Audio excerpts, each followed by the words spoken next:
Rob Lewis with VolQuest.com. Coach, just the scout, what are a couple of things that jump out at you that are primary focuses when you get ready to play Creighton?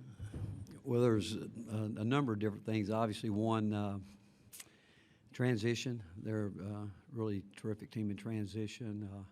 Discipline, really have, I think, a high level of basketball IQ, and they know each other so well. They know what they're looking for. They know play within the rhythm of what they do, and just an extremely sound team defensively, and they do a great job of helping each other. And I've known Greg for a long time, and coaching against him in the Big 12, and just a terrific basketball coach. And his team, I think, plays the way he wants them to play.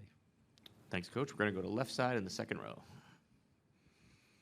Yeah, Coach Gentry, Estes, Tennessee. And Coach McDermott told a story about when he first was deciding to take the job at Creighton, that he called you on the way to the interview. Do you remember that conversation and what you talked about at that time? Well, one thing I'll tell you about Greg is that he's a program builder, and really, truly a great offensive mind. I would, after every time we played him, I would take something from what he did to us and add to what we were doing. And but I'm sure the conversation would have been one that everybody would want him in the league because he stands for all the right things. He's done it the way that you'd want any coach to do it. He's a guy that could coach at any level. And again, when you're in a league that's as competitive as the leagues are that we've played in, you want to know that the person that you're competing against is doing it the right way. And you knew he would do that. You knew he would build a high-level program, and I think he did that, you know, and he has done it certainly at Creighton and everywhere he's been. And you ask anybody that's in coaching today about him, they would have the utmost respect for him, obviously as a basketball coach, but as a person that represents our business the way you want it, you can't find one better. Do we have follow-up here in the second row? No. Okay. Wes Rucker with 24/7 Sports. Rick, when you look at Kalkbrenner, the big guy for Creighton, what sort of challenges does he present, and how much of that experience that your guys have had against some of those, I think every elite big man in the country, pretty much y'all have played this season, how much could that help? Well, again, he's a terrific rim protector. I think he's when they use him on the offensive end where he facilitates, he sees the floor. He great feel for his teammates and what he wants to do. I think he does a really good job of finding his space where he wants to be effective. And we've played against players like you mentioned, but they're all different.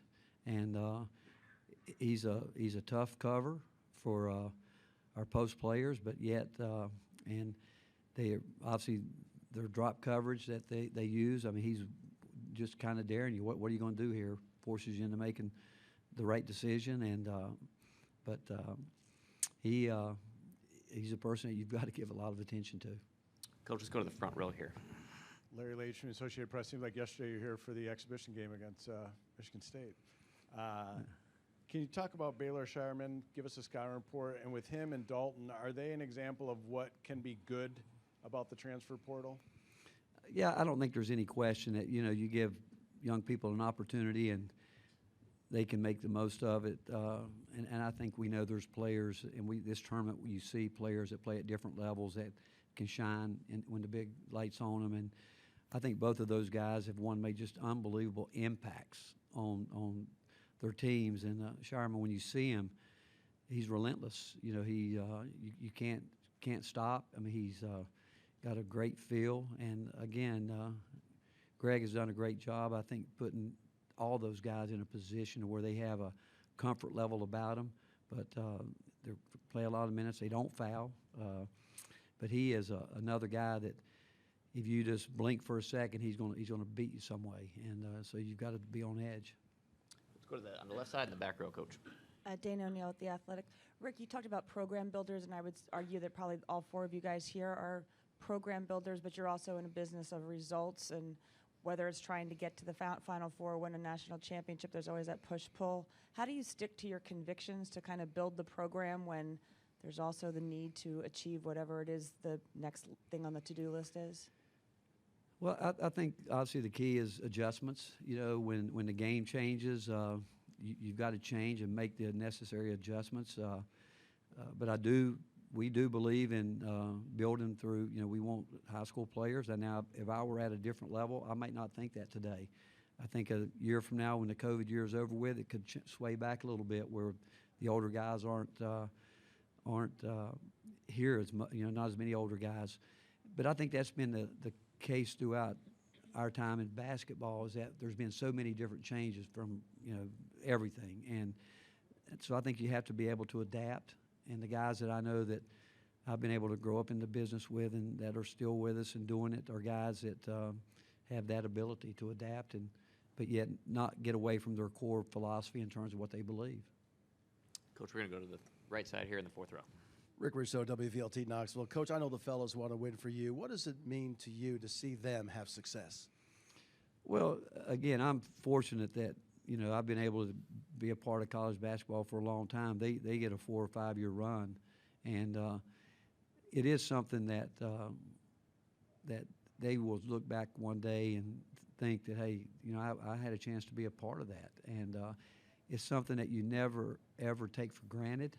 And to get here is hard. It's getting harder and harder every year, and to move is. I mean, we know that every seed has proven they could win, and it's hard to move on. But I love it for our players. We've got a good group of guys, and a year ago they found a way to get to the Sweet 16 without Sakai. And as coaches, we do what we do for the players, and we appreciate when they do what we ask them to do as well. And when you get a group of guys that have bought into each other and are willing to play for each other, you want to see it last as long as it possibly can. Back to the left side in the third row.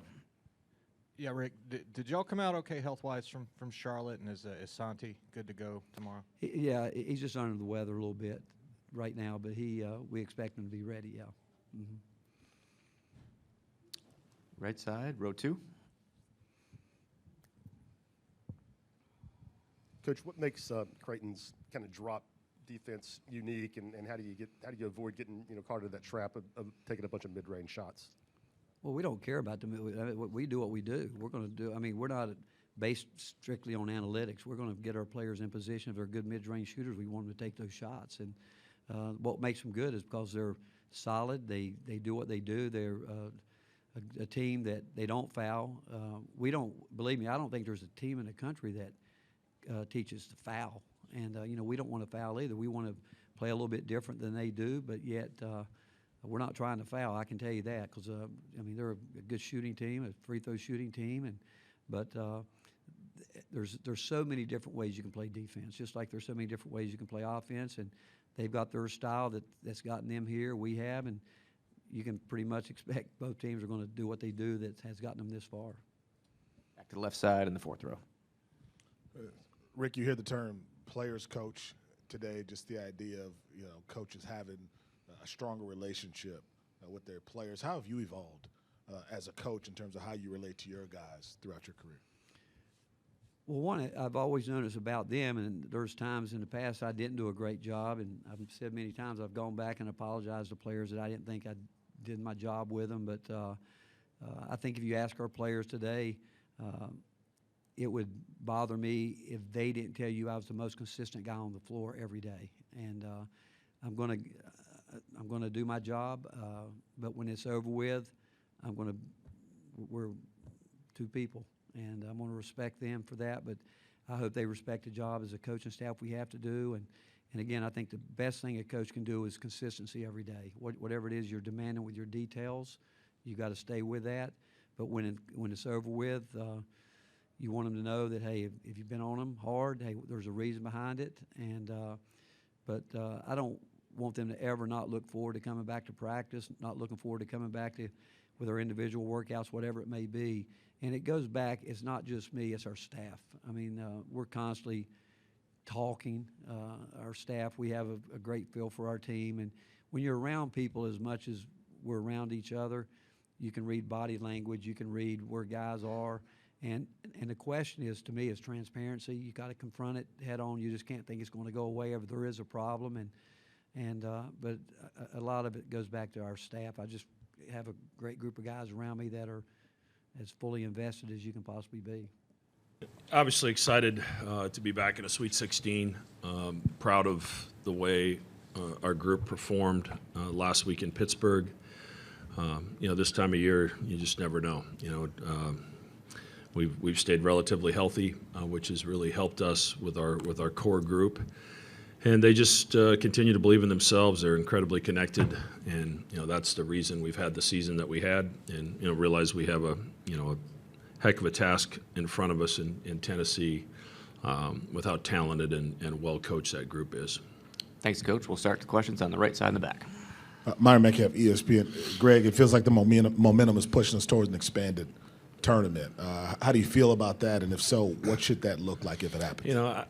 People aren't going to like what I have to say, but I'm probably in favor of expansion to a certain degree, and simply because last weekend is an incredible experience for every student athlete that gets to participate. So why are we only having 15% or 17% of our teams participate? Why not? I don't know what the number is. Is it 15? Is it 20? Somebody smarter than me will figure that out. But why not, in this world of student athlete welfare and doing more and more for student athletes, why not give more student athletes that experience? And I think most people that don't want the tournament messed with, it's for selfish reasons, because they like it the way it is, and that's not a good enough reason, in my opinion. If it's really about the student athletes, then give more opportunities for student athletes that have had a good season. I think it includes more of the mid majors, and this year was a not necessarily a normal year in that there were a lot of bid stealers. So I think more than, at least in recent history, there was a lot of teams left out that could win games in the tournament. Thanks, Coach. We'll go to the front row here on the right. Can you give us at all a scouting report on Dalton Connect, and who do you think will match up with him? And with him and Baylor, do you think they're an example of what can be good out of the transfer portal? Maybe players that didn't have a lot of choices coming out of high school, they go to a smaller school, they take off, they go to a bigger school. Yeah, I mean, they're both great stories of, perseverance and a tremendous work ethic. And, obviously they both had great years. 2 years ago, Dalton was at Northern Colorado and Baylor was at South Dakota State. And now you have a first-team All-American and a third-team All-American playing against each other in the Sweet 16. So, unbelievable story. I don't know that you guard him with one guy. I think we have to give him different looks, and that's the plan. And, hopefully take away his easy ones because he's going to make enough tough ones because he's an elite player. But, he and Baylor, their journeys are similar in a lot of ways. And, to watch their growth and development from, when they were freshmen in college to where they are today is really a testament to their work ethic. Second row here. Matty Marinas, White and Blue Review. Mac, with respect to obviously what Tennessee presents defensively, how actually tricky is corralling Dalton and Zakai on the other end of the floor and making sure they're kind of out of sync? Yeah, I don't know that you can totally get them out of sync.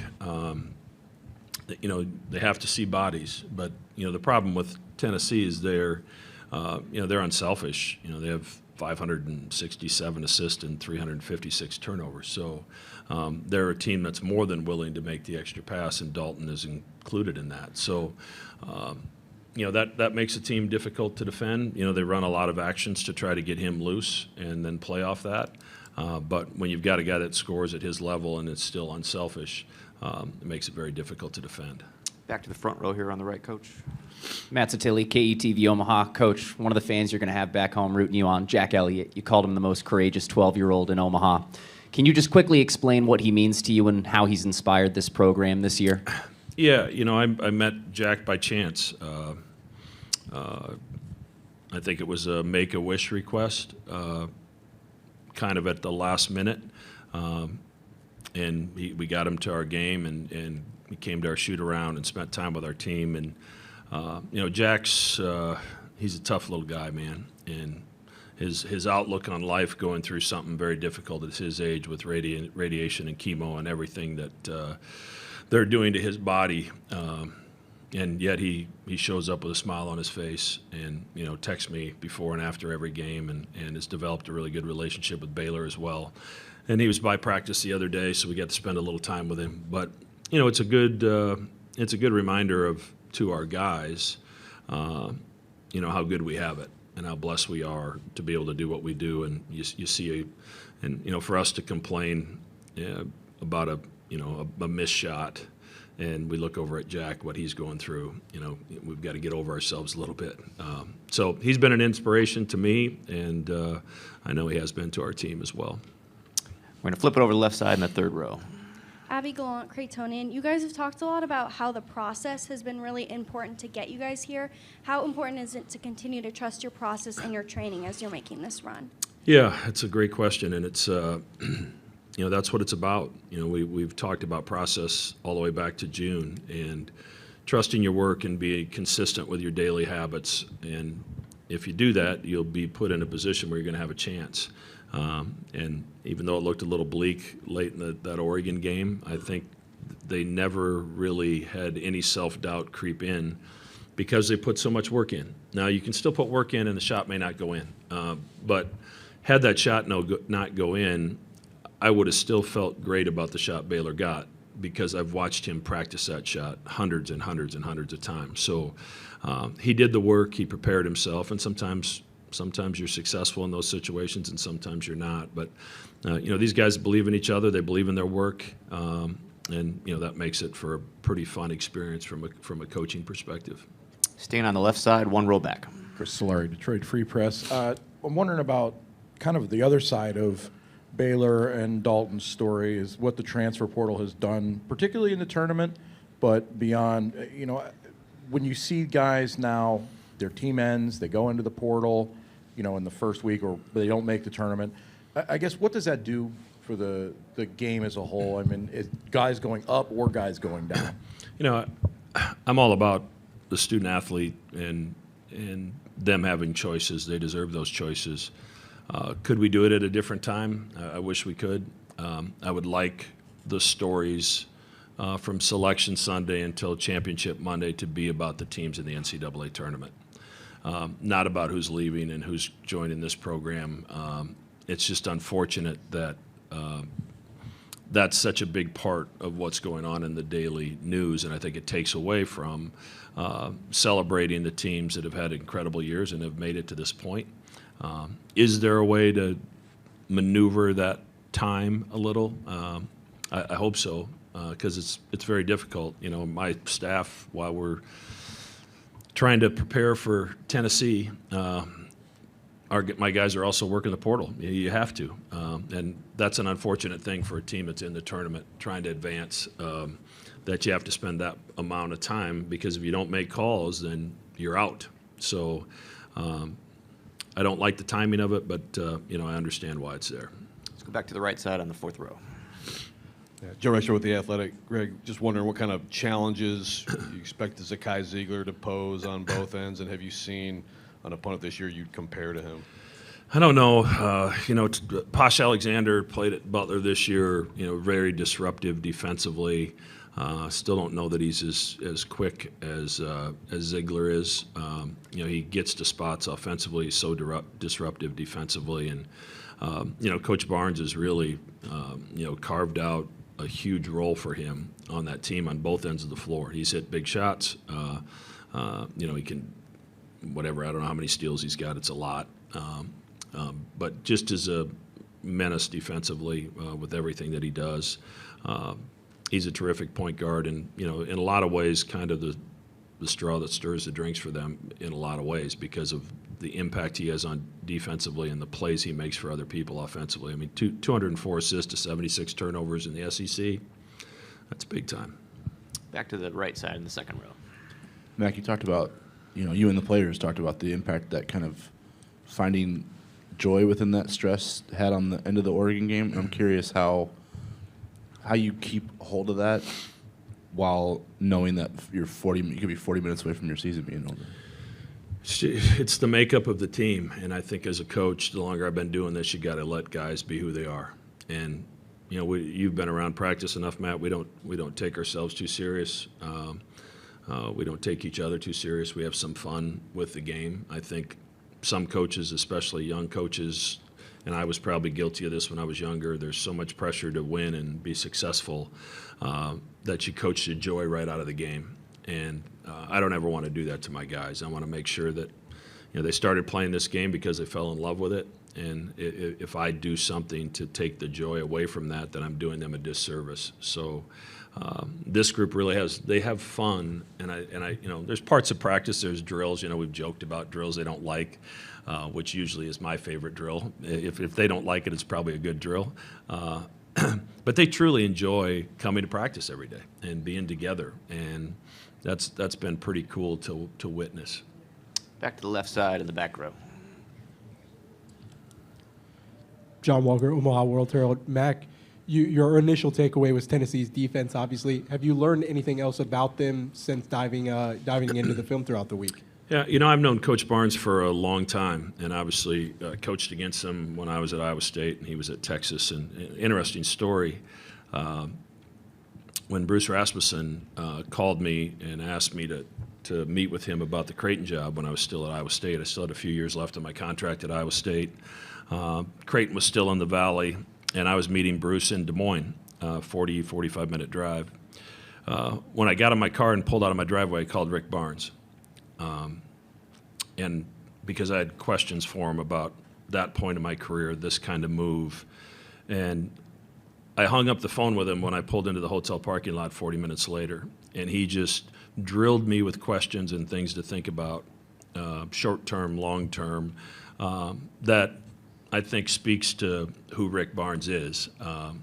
He's been a great friend of mine. I've always respected the way he's coached his teams and how he's gone about it.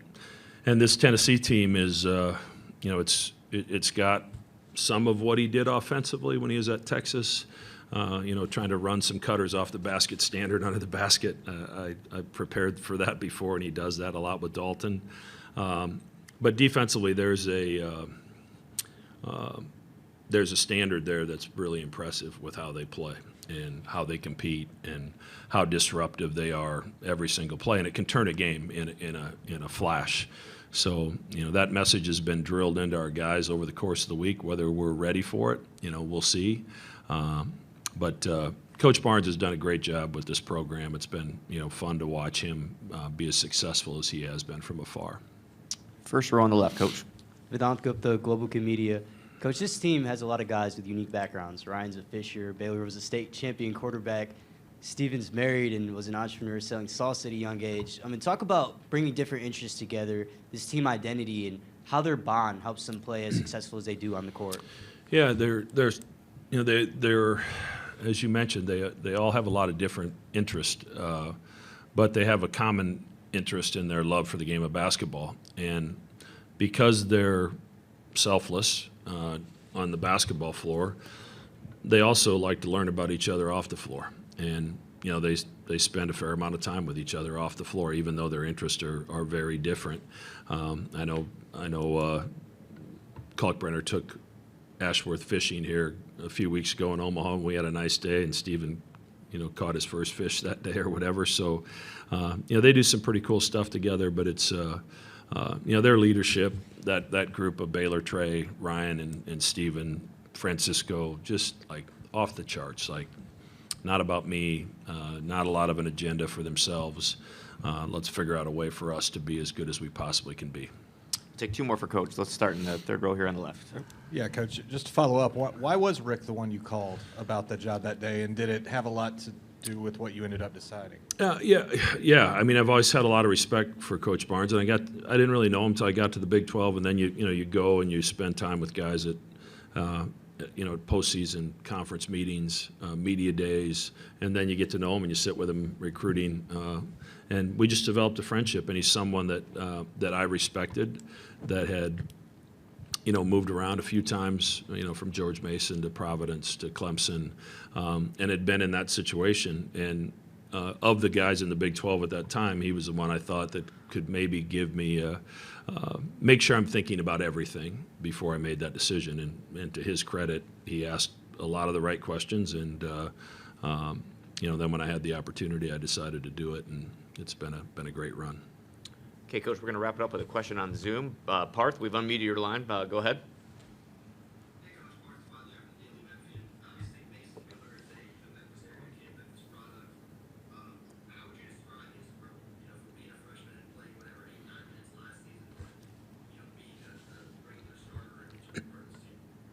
Yeah, Mason's, it's a great story.